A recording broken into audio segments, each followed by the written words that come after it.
Welcome back to the channel. In today's video, I'm going to be going for my Championship Transfer Roundup, and let's get into this immediately, starting with Alfie Devine, who's officially signed for Preston from Spurs for £6 million, and I'm surprised by Preston spending £6 million as they've never really done this in the past, but I think it's a really good signing from Preston. He did really well for them last season in the Championship, 8 goals and 6 assists, and I think he's a player with huge potential, and I think he's going to do really well for Preston in the years to come. And I think another reason why it's such a good signing is the fact they've managed to get Alfie Devine in ahead of a side like Wolves who are also interested in him, so I think it's a really good piece of business. In terms of another player that's been linked with Preston, Justin Devine has also been discussed. I'm not sure if this will happen anymore because Alfie Devine plays quite a similar role to him in the team. Devine is 22 years old, and if this deal was to happen, it would most likely be on loan. So far in the Premier League, I haven't been that impressed by Devine at all, but maybe in a different system in the Championship he would do better, but I'm not so convinced about that signing. Then I'm on to Sheffield United, and we've just got some general news about Sheffield United because apparently the former owner at Sheffield United is still owed £35 million, and apparently this payment is now overdue, so there's financial concerns at Sheffield United. This is bad signs considering they're also in a bit of a mess financially. They've already had to sell a key player in Andre Brooks, and apparently more sales are expected. As well as this, Sheffield United no longer have any parachute payments, so this is definitely a concern for them. In terms of a player they've just brought in, they've just brought Dobbin in on loan from Brentford, and for me this looks like a like-to-like replacement for Andre Brooks, who left to Norwich for around £10 million. So we're interested to see how Dobbin does at Sheffield United. I'd assume this is a downgrade because Andre Brooks I thought was one of the bright sparks of Sheffield United last season, but I'm not sure because I haven't seen Dobbin play a lot for Brentford. Then I'm on to Harrison Burrows, who continues to be linked with West Ham. Apparently they're going to act on their interest soon. Last season, Harrison Burrows registered 9 goal contributions from left back, so that's what you get with a player like Burrows. He's a freak going forward despite playing at left back, and this could suit a side like West Ham, who are likely to dominate the ball. And in the past, Nuno has had flying left backs, or potentially he could play as a wing back. You would argue that was actually Burrows' best position. The problem with Harrison Burrows is he's not that solid defensively. But despite this, I think this would be a good pickup for West Ham. I thought he was very good in the season before last for Sheffield United. And he was an important player in the side that finished in the playoff final for Sheffield United. So I think this would be a good pickup for West Ham. Then I'm on to Rebium People, who's been linked with Sheffield United and Bolton, and he's a 23-year-old Plymouth striker. Last season in League One overall, he had a good season. In 35 games, he registered 16 goals and 2 assists. And Sheffield United do probably need a backup striker or someone that can compete with Bamford, so this could be a good option. Then I'm on to Dom Ballard, who continues to be linked with Bristol City, and Bristol City have registered a second bid for Ballard, but it has been rejected. Leyton Orient won around £5 million. Apparently Bristol City, because of this, are exploring other targets potentially. I think Ballard would be a great player for Bristol City to go get. Last season in League One, I thought he was very good in a side that struggled, and he registered over 20 goals. I think he'll do very well for Bristol City, and I wouldn't be pivoting. I'd be sticking by Dom Ballard. And if you have to pay a bit more, I think it's worth it. So he's going to have a lot of resale value, is Dom Ballard, as he's only 21 years old. Then I'm on to Jaden Wareham, who is a 23-year-old Exeter striker, and this could be a potential alternative signing to Dom Ballard, as once again he's been linked to Bristol City. In League One last season, he came up with 19 goals and 2 assists, so a good return, but I would still be looking to sign Dom Ballard, as I think he is the better player. Then I'm on to Reys Cleary, who continues to be linked to a whole lot of Championship clubs, including Derby, Bristol City, Sheffield United, and Birmingham. And recently, the chief executive of Barnsley confirmed that there is interest in Cleary, and he said Cleary will leave the club when the numbers are right.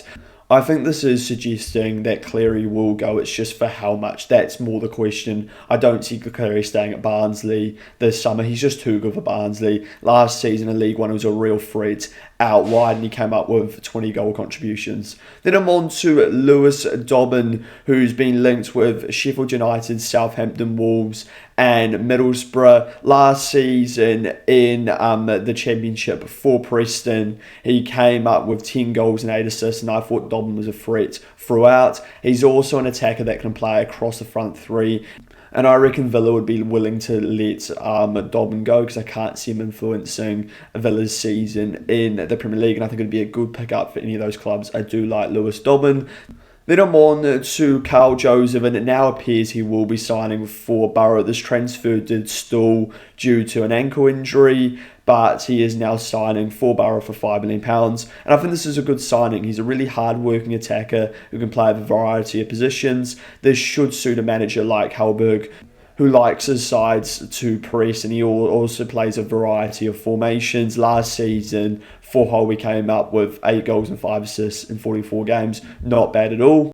Then I've got Kasper Tobias, who's been linked with Middlesbrough, but appears he will now not be signing for Borough. They've pulled out of this transfer. He's a goalkeeper in the Polish league, and he's a 23-year-old, and currently he's without a club. I think Borough are going to need a keeper no matter what, but clearly they don't want Tobias anymore. Maybe that rumour wasn't true at all. I think they 100% need one that can start in front of Solbrun next season, as I don't think Bryn's good enough to be a starting keeper for Borough. So it'll be interesting to see who they buy if they decide to go in and get someone. Then I'm on to James McAtee, who's currently at Forest, and he's been linked with West Ham. I think this would be a great signing for West Ham. I think McAtee would have a really good season in the Championship, and I also think this is a deal that could make sense for all parties. So far, he's struggled at Forest, and McAtee has struggled for minutes, so I think it makes sense for him to maybe go back to a top side in the Championship. He did this a couple of years ago at Sheffield United, and he had a brilliant season. He was a huge reason why Sheffield United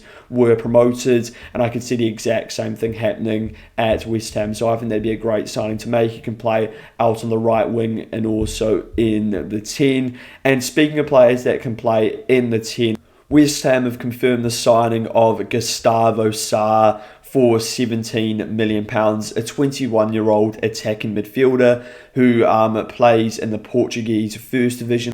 Last season, he came up with 4 goals and 3 assists in 33 games, and this has been confirmed. Will this work out? I'm not 100% sure. I don't know a lot about the player. If you do, please let me know in the comments, but it needs to work out for £17 million. But I think that just shows the spending power that West Ham have. Then I'm on to Ruben Vargas, who's been linked with West Ham. Last season in Sevilla, he ended up with 3 goals and 6 assists. Not a bad return in the Spanish First Division. And I mean, this would be a great signing for West Ham. I think Vargas would come in and do a really good job in the Championship. Do I see this happening? Probably not. I think Vargas would probably rather stay at Sevilla. Then I'm on to Todibo, who's been linked with Marseille and Fenerbahce. Not a huge surprise. It had been confirmed that Todibo wanted to depart the club, so I expect this to happen. And in terms of replacement, well, they could look at Axel Disasi, who's been linked with West Ham. He had a brilliant second half of the season on loan at the Hammers, and if they had him for a full season, I reckon West Ham would have stayed up because he was that good, was Disasi. Do I see this happening? Probably not. I expect them to go to maybe a mid-table Premier League side, because I think that's probably Disasi's level. I think he'd be a very good defender in a low block. Then I'm on to Ari Mbai, who's been linked with West Ham. He's a 23-year-old centre-half who's currently at Braga. They've previously been interested in the player. He's a left-footed centre-half, and last season he played 23 games. Then I'm on to Gabriel Pereira. He's a 26-year-old centre-half who's currently at Copenhagen, and last season he played 20 games for Copenhagen, and he's been linked with West Ham as well. I'm not 100% sure about either of those players, so please let me know in the comments if you know anything about them. And then we're on to Burnley, and let's look at Burnley's manager. So Nicky Hayden is currently in advanced talks to be the next Burnley manager, and he won the league with Bruges previously, and last season he turned Genk around, and he plays a possession style of football. So he looks like a good manager, does this Nicky Hayden. But I think a concern for whoever Burnley decide to appoint is the fact that this manager would have to be pretty low on the shortlist, considering the amount of managers that Burnley have been rejected by and the amount of managers they've looked at. And as well as this, they haven't had a manager for ages, and they have failed to sort this out. So it'll be interesting to see what happens with the next Burnley manager. But right now, Nicky Hayden is the favourite. Please let me know your thoughts on this in the comments. Then I'm on to Jaden Anthony, who's officially signed for Brentford for £20 million. I don't think this is the worst sale by Burnley. They get £20 million for Jaden Anthony's pretty good business, and they can reinvest that into the squad. He's a good player when he's on it, but he struggles to be on it enough.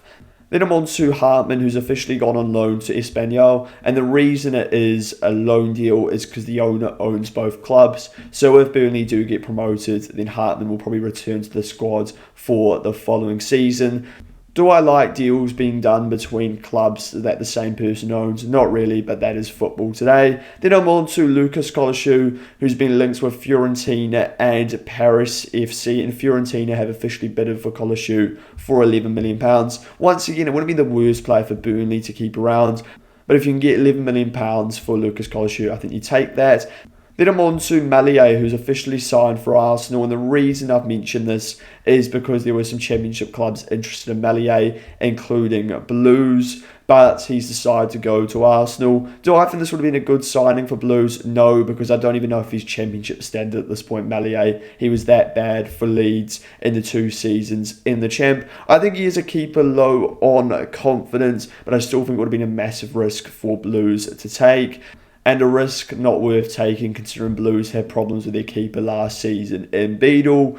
Then I'm on to Andre Luiz, who's been linked with Wolves. He's a 24-year-old winger, as well as Sunderland and Shakhtar have been interested in him. And recently he struggled with Olympiacos, despite signing with Olympiacos 6 months ago. But before this, he came up with 13 goal contributions in 19 games, and apparently Olympiacos want around 25 million euros for him, which is a big fee to ask, considering Olympiacos bought him, I think, for around £6 million, and he's done absolutely nothing. But apparently Wolves are still interested despite this, and they bidded around £12 million for the winger, but clearly there is still a gap in valuation. From what I can see, this could be a decent signing if he gets back to his best, like he was at Rio Ave, which is where he came up with the 13 goal contributions in 19 games in the Portuguese league, which is a really good return. And as well as this, he can play across the front three. So it could be a decent signing, but I don't know a lot about him. Then I'm on to Tolu Arokadare, who's been linked with a move to Trabzonspor, and apparently in his advanced talks, and these other clubs in Turkey interested in him. If he goes to Trabzonspor, it would be a loan move. And if this happens, I think Wolves fans will be pretty happy because he's a player that's really struggled at Wolves and he's had a couple of dressing room bust-ups. So I think this is a good player to get rid of for Wolves. I actually think Arokadare would do a decent job in the Championship, but not for a club like Wolves. If he was to go to the Championship, he'd need to go to a different club where he could rebuild and prove that he can be a decent goal scorer. Because I think there could be a player in there, but it's just not going to be at Wolves. Then I'm on to Nico Suga, who's currently at Hijack Split. He's a 22-year-old defensive midfielder, and he's been linked with Wolves and Celtic. He's valued at around £3 million, and he's also quite a versatile player, as he can play centre-half and right-back. Then I'm on to Owen Kelly, who's officially signed for Portsmouth from Dundalk, a club in the League of Ireland. He's a 20-year-old striker. Last season, he came up with 5 goals and 5 assists in 22 games. Based off that, I'm not expecting him to be a huge hit straight away, and it's more about a player for the future. Then I'm on to Abu Kamara, who could make a return to Pompey. Last season, he was on loan at Getafe. He's still a young 22-year-old winger, and previously he has played in the Championship for Hull, and he came up with 5 goals and 3 assists. And before this, in League One with Pompey, in 46 games, he came out with 8 goals and 10 assists. And the only reason he was actually loaned out was due to poor finances at Hull. And Pompey appear to be very interested in Abu Kamara, as their sporting director has said it's a priority target. So I wouldn't be surprised if this happens. I think it's a deal that makes a lot of sense. Then I'm on to Omar Richards, who's a 28-year-old left back, and he's currently at Nottingham Forest, and he's been linked with a move to Pompey and Rio Ave, which is where he was last season on loan, and he played 14 games. Previously, he did really well at Reading in the Championship, which earned him a move to Bayern. This was 5 years ago, but I still think this would be a very good signing for Pompey to make. Then I'm on to Barry Bannon, who's been linked with a move back to Sheffield Wednesday. This is currently in advanced talks. It's more about when will it be announced, and there's a lot of rumours suggesting this deal is done. And I think this is a deal that makes sense for all parties. It hasn't really worked out for him at Millwall. For Sheffield Wednesday, it's a great signing to make. And for Barry Bannon, he gets to go back to a club where he was loved. Then I'm on to Kirill Lisby, who's currently at Peterborough. He's a 22-year-old winger, and he's been linked with a move to Millwall. Last season in League One, he came up with 11 goals and 7 assists, so a pretty good return. Then I'm on to Lucas Harrington, who's a 19-year-old Brazilian centre-half, and he's been linked to a move to Watford, Burnley, and a Premier League side who are all interested. If he ends up at a Premier League club, then there could be an opportunity to potentially get him on loan, because I can't see a Premier League side using him in the squad immediately. This could be a very good player for a Championship side to buy. He looked very good at the World Cup, did Lucas Harrington. I think this would be a good signing for Watford or Burnley to make. Then I'm on to Championship, who's officially signed for Udinese. In terms of how he's been performing recently, he struggled last season mainly due to injuries, but before this, Championship was very good for Watford. There's no surprise though that this deal is happening. You just simply shouldn't be able to do this where you just sell a player from one club you own to another, and Watford have just done this so frequently.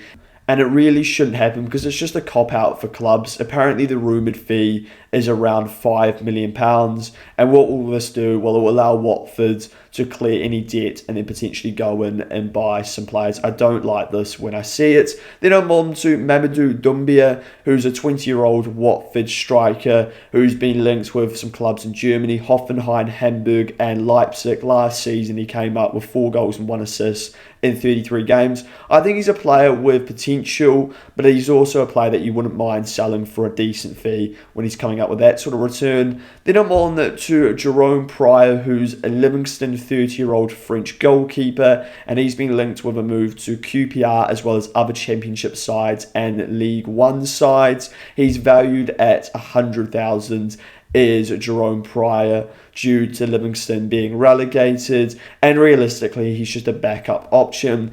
And QPR are clearly in the market for a backup keeper because they've also been linked with Christian Valera, who would be another backup for QPR.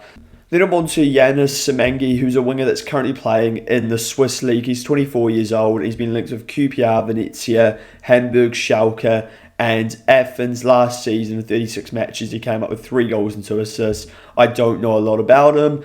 Then I'm on to Christine Montgomery, who's officially extended his contract at Blackburn. That has been confirmed, and he's a 22-year-old midfielder who will just be a squad option for Blackburn for the season. Then I'm on to Nathan Redmond, who joined Blackburn for a couple of months at the end of the season and potentially could be going to another Championship club as he's on loan at Charlton. And Redmond will just offer a squad option, you'd think, for Charlton and some experience into the dressing room. Then I'm on to Daniel Karsbäck, who's currently in the Norwegian League. He's 23-year-old striker, and he's been linked with Stoke. The value of the player has been set at £3.8 million. Stoke bidded less, and it was rejected. And apparently the club Salzburg are only willing to accept the £3.8 million. In terms of how he's been performing in the last 2 seasons, in 39 games, he's come up with 21 goals. So a decent return. And he is a 6'5" striker, so this should suit the Championship well. Then I'm on to Trainioni, who's at Liverpool, and he's been linked with a loan move to Swansea. And this would be, I think, a good signing for Swansea to make. Nioni's been a really talented youngster at Liverpool now for a couple of years, and I think he's a player that could go into the Championship and really flourish. So I think this would be a good piece of business for Swansea to do. And this sort of signing comes with minimum risk, as you'd only be paying a loan fee, and that loan fee would be very minimal if there was one. Then I'm on to Dong, who's a 21-year-old Augsburg winger, and he's officially signed for Bolton on loan. This has been confirmed. Apparently, they're looking to make this deal permanent as well at the end of the season. Last season, he was on loan at Pau, a second division side in France, and he came up with 6 goals and 3 assists in 29 games. So a decent return, but I don't know a lot about the player. Then I'm on to Shane Moradiza, who's currently playing in the Bosnian League, and he's been linked with a move to Cardiff. He's a 22-year-old centre-half. A bid was made for about 750,000, but apparently they're looking for around £1 million for the player. So it looks like that deal will eventually happen. Then I'm finally on to Jordan Thomas, who's a Charlton 25-year-old winger, and he has been linked with a move to Lincoln on a free transfer. Last season in League Two, he came up with 6 goals and 5 assists in 39 games. I'll be honest, that sign doesn't look like a great one at all. You expect way better numbers from a player in League Two, and it's not like the player has a whole lot of potential because he's 25 years old. So that is the end of this video. Please let me know your thoughts on it. Where do you agree? Where do you disagree? And let me know any rumours I've missed. And if you enjoyed this video, it'd be great if you could subscribe to the YouTube channel, as well as hyping the video and liking the video.